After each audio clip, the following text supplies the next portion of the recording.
मेरठ का एक खौफनाक हत्याकांड। प्यार, धोखा और अंधविश्वास की सच्ची कहानी।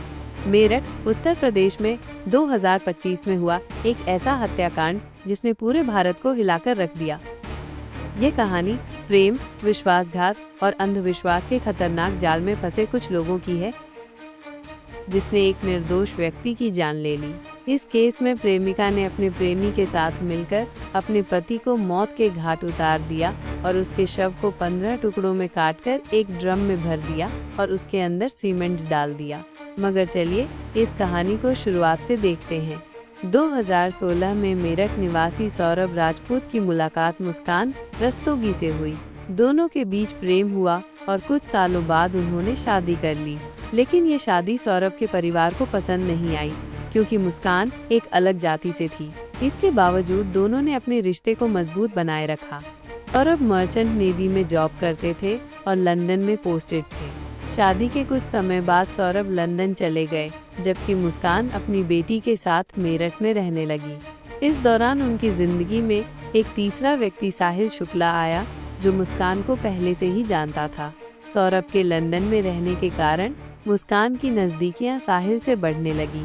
साहिल, जो पहले से ही मुस्कान को पसंद करता था, अब खुलकर उसके साथ वक्त बिताने लगा। मुस्कान ने उसे ये यकीन दिला दिया कि वो अपने पति के साथ खुश नहीं है और वो साहिल से सच्चा प्यार करती है। साहिल शुक्ला अंधविश्वासी प्रवृत्ति का था और आत्माओं, तंत्र मंत्र जैसी चीज़ों में विश्वास करता था। मुस्कान ने इस बात का फायदा उठाते हुए उसके लिए स्नैपचैट पर एक फर्जी अकाउंट बनाया, जिससे वो साहिल शुक्ला की मरी हुई मां के नाम से चैट करती थी। इस फर्जी अकाउंट से वो साहिल को यकीन दिलाने लगी कि उसकी मां की आत्मा मुस्कान को पसंद करती है और चाहती है कि वो दोनों साथ रहें। धीरे धीरे साहिल पूरी तरह से मुस्कान की बातों में फंस गया। मुस्कान ने उसे ये विश्वास दिलाया कि अगर वो उसके पति सौरभ को रास्ते से हटा दे तो वो दोनों एक साथ रह सकते हैं। साहिल अब पूरी तरह से मुस्कान के इशारों पर नाचने लगा था। मुस्कान और साहिल ने मिलकर सौरभ को मारने की साजिश रची। 4 मार्च 2025 को जब सौरभ लंदन से मेरठ अपनी पत्नी और बेटी से मिलने आया, तब मुस्कान ने सौरभ की फेवरेट सब्जी कोफ्तों में बेहोशी की दवाई मिलाकर खिला दी।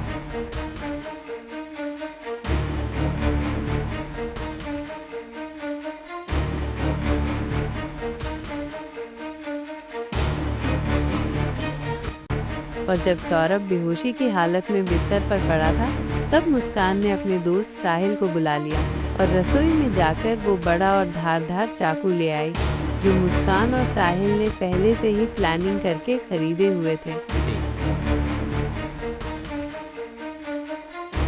और करीब 20 मिनट तक साहिल ने मुस्कान को बताया कि कैसे उसे अपने पति का वध करना है।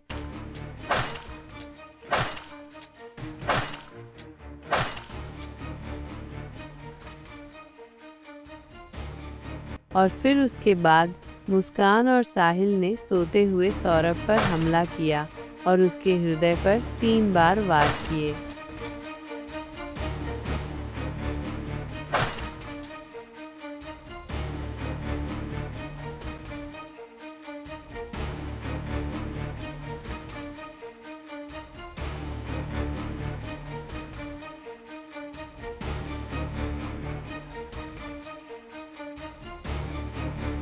और घर में पड़े कूलर को भी ऑन कर दिया ताकि उसकी आवाज़ किसी को भी ना सुनाई दे।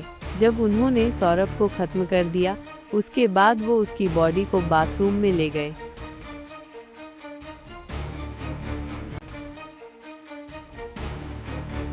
और उसके शरीर को 15 टुकड़ों में बांट दिया।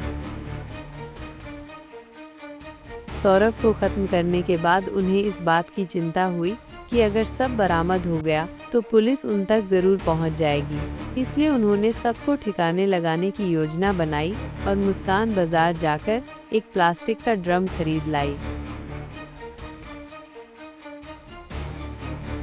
और मुस्कान और साहिल ने सौरभ के सबके टुकड़ों को उस प्लास्टिक ड्रम में डाल दिया और ऊपर से सीमेंट भी डाल दिया ताकि उसकी बॉडी की स्मेल बाहर ना जाए। और उसके बाद उन्होंने उस ड्रम को घर के एक कोने में रख दिया। इसके बाद मुस्कान और साहिल ने सौरभ के मोबाइल फ़ोन से उसके सोशल मीडिया अकाउंट को एक्टिव रखा। उन्होंने सौरभ के अकाउंट से हिमाचल प्रदेश की शिमला की तस्वीरें और स्टोरीज पोस्ट की ताकि लोगों को लगे कि वो घूमने गया है। उन्होंने उसकी फैमिली और दोस्तों को ये यकीन दिलाने की कोशिश की कि सौरभ जिंदा है और बाहर यात्रा कर रहा है। इस दौरान मुस्कान और साहिल खुद भी शिमला घूमने चले गए ताकि अगर कोई लोकेशन ट्रैक करे तो किसी को शक ना हो, लेकिन किसी भी अपराधी की तरह वो भी ज्यादा समय तक बच नहीं पाए। सौरभ के परिवार ने जब उससे संपर्क करने की कोशिश की और कोई जवाब नहीं मिला तो उन्हें शक हुआ। परिवार ने मेरठ पुलिस में गुमशुदा की रिपोर्ट दर्ज कराई।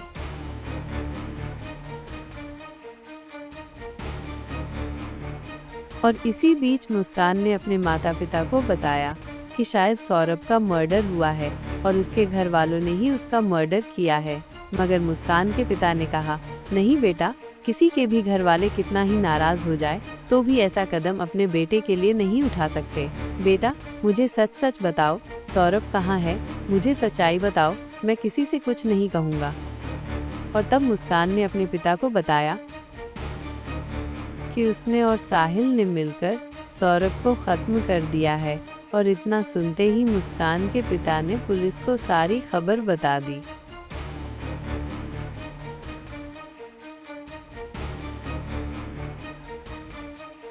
और पुलिस ने तुरंत मुस्कान और साहिल को गिरफ्तार किया।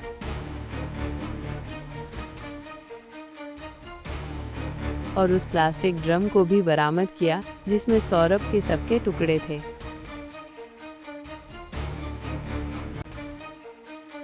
उस प्लास्टिक ड्रम को काटा गया और सौरभ के शरीर के टुकड़ों को बरामद किया गया। इस खौफनाक हत्या मिस्ट्री का अंत पुलिस द्वारा हत्यारों की गिरफ्तारी के साथ हुआ। पुलिस ने मुस्कान और साहिल को गिरफ्तार कर लिया। दोनों पर हत्या, साजिश और शव को छुपाने के गंभीर आरोप लगाए गए। दोस्तों, ये घटना हमें ये सिखाती है कि अंधविश्वास का अंजाम बहुत बुरा और भयानक होता है। साहिल ने अपनी मां की आत्मा के नाम पर बनाए गए एक फर्जी अकाउंट पर भरोसा किया और हत्या जैसा अपराध कर दिया। और गलत संबंध और रिश्तों का अंजाम बहुत बुरा ही होता है। मुस्कान ने अपने फायदे के लिए साहिल को मानसिक रूप से कंट्रोल किया और हत्या तक करवा दी। और कानून से कोई नहीं बच सकता, चाहे अपराध कितना भी चालाकी से किया जाए। पुलिस की जांच और सबूतों के आधार पर अपराधी पकड़े ही जाते हैं। इसलिए रिश्ते सोच समझकर बनाएं और जीवन साथी चुनने से पहले सामने वाला मानसिक रूप से कैसा व्यक्ति है ये जानने की कोशिश करें। साथी चुनते समय सूरत पर नहीं सीरत पर ध्यान दें। इस वीडियो को बनाने का उद्देश्य संसार में बढ़ रही बुराइयों से अवगत कराना है। दोस्तों, आपकी इस वीडियो को लेकर क्या राय है, हमें कमेंट्स में जरूर बताएं। और ऐसी और वीडियो देखने के लिए हमारे YouTube चैनल राजफन4U को सब्सक्राइब जरूर करें। जय महाकाल।